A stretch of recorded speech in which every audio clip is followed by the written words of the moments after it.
ఈ వీడియోలో అసలు ఆల్కహాల్ ఎలా జీర్ణం అవుతుందనే విషయం నేను డీటెయిల్గా ఎక్స్ప్లెయిన్ చేశాను. అలా జీర్ణమైన ఆల్కహాల్ని మన లివర్ ఎలా ప్రాసెస్ చేస్తుందో స్టెప్ బై స్టెప్ ఈ వీడియోలో కూడా మెన్షన్ చేశా. ఈ వీడియో ఆఖరి వరకు చూడండి. Hello and welcome to voice of Ritesh. ముందుగా ఆల్కహాల్ తీసుకున్నాక మన బాడీలో ఏం జరుగుతుందో చూద్దాం.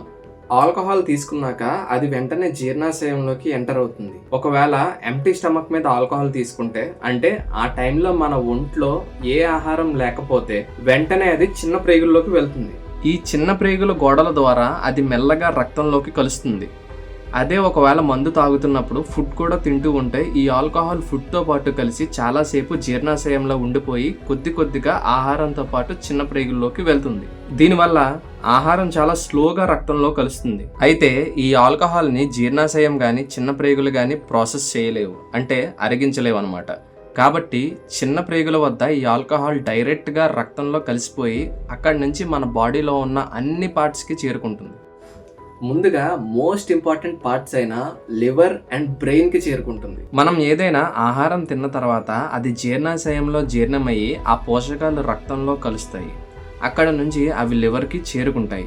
అప్పుడు లివర్లో ఉండే ఎంజైమ్స్ ADH మరియు ALDH ఈ ఆహారం ద్వారా వచ్చిన న్యూట్రియంట్స్ని బ్రేక్ డౌన్ చేసి ఏమైనా విష పదార్థాలు లాంటివి, అంటే ఏమైనా టాక్సిక్ సబ్స్టెన్సెస్ లాంటివి ఉంటే వాటిని ప్రాసెస్ చేసి టాక్సిన్స్ని బయటికి పంపిస్తుంది. అలాగే మనం తీసుకునే ఆల్కహాల్ కూడా రక్తం ద్వారా లివర్కి చేరుకుంటుంది. అప్పుడు లివర్లో ఎంజైమ్స్ ఆల్కహాల్ మాలిక్యూల్స్ని బ్రేక్ చేస్తాయి.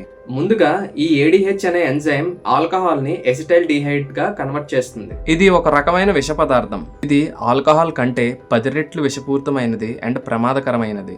దీనివల్ల తలనొప్పి మరియు వాంతులు వస్తుంటాయి. అయితే దీని తర్వాత ALDH అనే మరో ఎంజైమ్ వచ్చి ఈ విషపూరితమైన ఎసిటైల్డిహైడ్ని విషపూరితం కాని ఎసిటేట్గా మారుస్తుంది. ఈ విధంగా లివర్ మన బ్లడ్లో నుండి ఆల్కహాల్ని రిమూవ్ చేస్తుంది. అయితే మన లివర్ సుమారుగా గంటకి 15 మిల్లీలీటర్ల ఆల్కహాల్ని మాత్రమే ప్రాసెస్ చేయగలదు.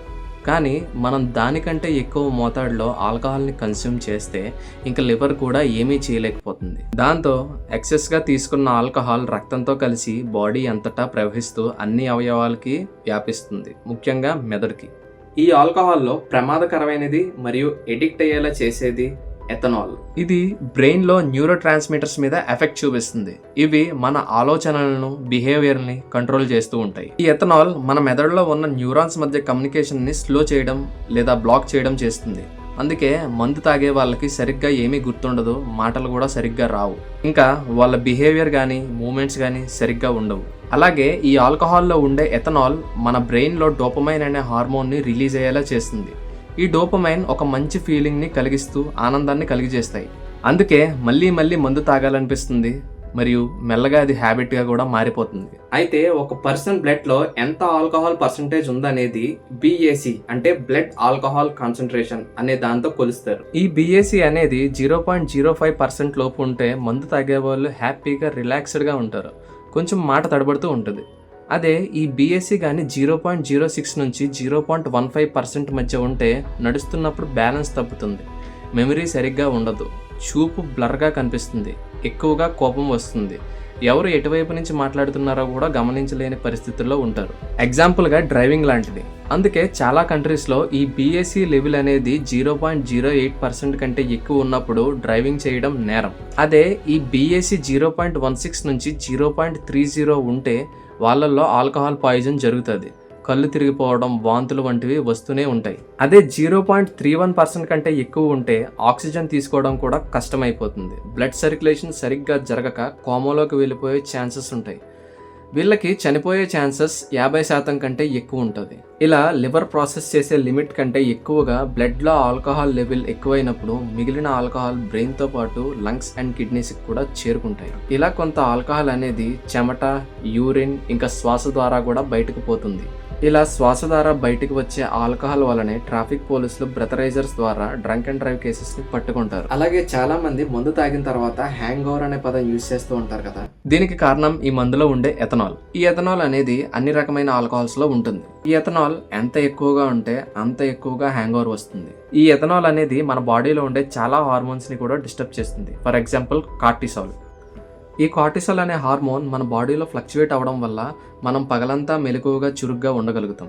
కానీ ఈ ఆల్కహాల్ ఈ కార్టిసాల్ అనే హార్మోన్ని సరిగ్గా ప్రొడ్యూస్ అవ్వనివ్వకుండా అడ్డుకోవడం వల్ల మత్తుగా మందకుడిగా కూడా ఉంటారు. అలాగే మన బాడీలో వాసోప్రెసిన్ అనే మరొక హార్మోన్ ఉంటుంది. ఇది మన కిడ్నీలో తయారయ్యే యూరిన్ ప్రొడక్షన్ని తగ్గిస్తుంది.